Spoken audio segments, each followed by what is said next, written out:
នៃកម្ពុជាស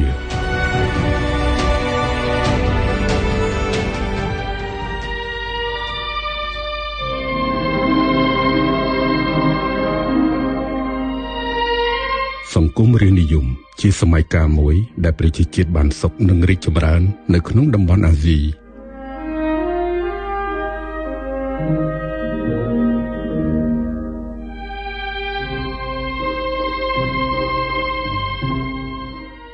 សម័យកាលមួយនេះត្រូវបានបំផ្លាញចោលដោយជនវិក្តាប់តូចដែលទទួលរងឥទ្ធិពលញុះញង់ពីបរទេសយកខ្មែរជាសត្រូវ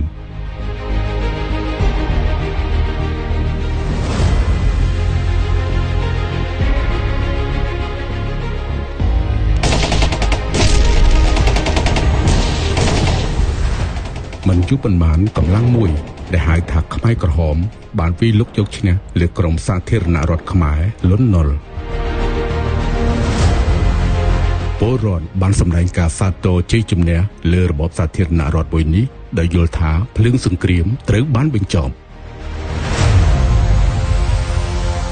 តែអ្វីទាំងអស់ខុសផ្ទុយស្រឡះរបបឃុំឃើញមួយបានកើតឡើងវិនិស្សកម្មដ៏ខ្លាំងក្លាមួយក៏បានចាប់ផ្ដើមកើតឡើង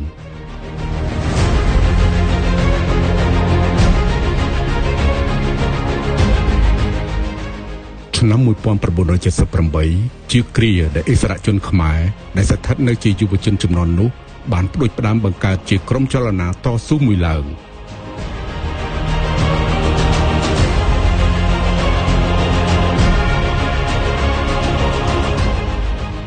ស្រុកស្នួលខេត្តក្រចេះជាចំណុចប្រសពដែលអិសរាជជនយើងបានសន្មតជួបហើយបង្កើតបានជារិទ្ធិសេនសាមគ្គីសង្គ្រោះជាតិកម្ពុជា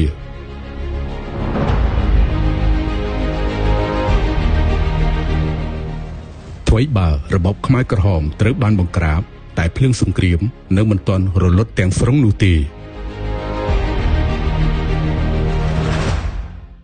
នឹងមហាជោគជ័យដល់ប្រជាជនកម្ពុជាដែលយើងត្រូវតែបន្តនូវការបម្រើស្រោចស្រង់ជួយធ្វើយ៉ាងណាស្រាយបញ្ហាកម្ពុជានឹងឲ្យបាន 100% បានជោគជ័យទៅក្រោយកិច្ចចរចាយ៉ាងស៊ីជម្រៅដែលប្រកបដោយភាពជោគជ័យហើយឈានមានការយាងមាតុភូមិនិវត្តន៍របស់សម្ដេចព្រះករុណាព្រះបាទនរោត្តមសីហនុព្រះបរមរតនកោដ្ឋបានកើតឡើង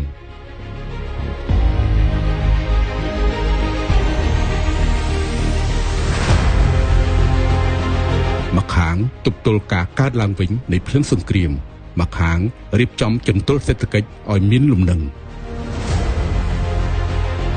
រាជរដ្ឋាភិបាលបានដាក់ចេញនូវគោលនយោបាយឈ្នះឈ្នះហើយលទ្ធផលភ្លើងសង្គ្រាមត្រូវបានរលត់ទាំងស្រុង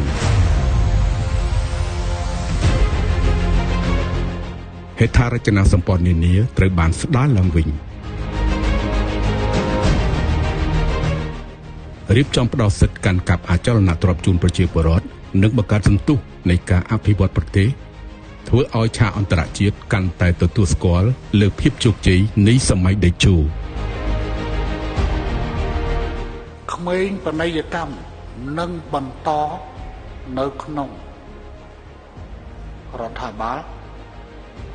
នៅក្នុងសភានិងនៅក្នុងព្រឹទ្ធសភាកុំចាំដល់ពេលតក់កុហលបានយើងទេយើងប្រល់ហើយទៅនេះចំណងក្រោយមិនល្អទេព្រឹត្តិការណ៍ប្រវត្តិសាស្ត្រនេះហើយជាការចាប់ផ្ដើមនៃសករាជថ្មីដែលនឹងបន្តថែរក្សាសុខសន្តិភាពព្រមទាំងអភិវឌ្ឍសម្រាប់ប្រជាជាតិខ្មែរឆ្ពោះទៅសង្គមសហសម័យក្រោមការដឹកនាំរបស់សម្ដេចធិបតី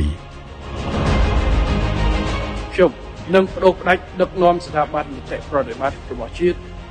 ធានាអនុវត្តឲ្យបានសម្រេចជោគជ័យនៅកម្មវិធីនយោបាយរបស់រាជរដ្ឋាភិបាលដែលជាការសន្យារបស់គណៈបព្វជិជនកម្ពុជាជូនដល់ប្រជាពលរដ្ឋ